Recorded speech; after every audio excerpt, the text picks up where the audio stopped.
Update India TV, हर खबर सच्चाई की। मुकुटबन पोलीस स्टेशन येथे पोलीस अधीक्षक कुमार चिंता यांच्या संकल्पनेतून ऑपरेशन प्रस्थान अंतर्गत मुकुटबन पोलीस स्टेशनच्या आवारात कबड्डी, व्हॉलीबॉल व क्रिकेट यासारख्या सामन्यांचे आयोजन। पोलीस अधीक्षक कुमार चिंता यांच्या संकल्पनेतून ऑपरेशन प्रस्थान अंतर्गत पोलीस व जनता यांचे संबंध सलोख्याचे करण्याकरिता गावापासून ते जिल्हा पातळीवर क्रीडा महोत्सवाचे आयोजन करण्यात आलेले आहे।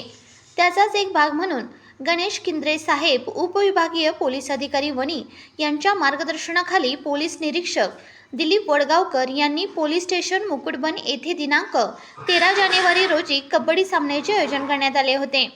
या सामन्यामध्ये एकूण 15 संघांनी सहभाग नोंदवला आहे। सर्व सामने उत्साहात व शांततेत पार पडले आहेत। सदर सामन्यामध्ये क्रिकेट खेळामध्ये मुकुटबन यांनी प्रथम क्रमांक मिळविला आहे। कबड्डी खेळामध्ये अडकोली या संघाने प्रथम क्रमांक मिळविला आहे। तसेच व्हॉलीबॉल खेळामध्ये राजूरगोटा यांनी प्रथम क्रमांक पटकावल्याने त्यांना पोलीस स्टेशनकडून ट्रॉफी देऊन त्यांचा सन्मान करण्यात आला आहे। सदर सामने यशस्वीरित्या पार पाडण्यासाठी पोलीस निरीक्षक दिलीप वडगावकर यांनी महत्त्वाची भूमिका पार पाडली। शिवाय मुकुटबन पोलीस स्टेशनचे सर्व अधिकारी व अंमलदार यांनी चांगली मेहनत घेतली आहे। यवतमाळ जिल्हा प्रतिनिधी विनोद माहुरे।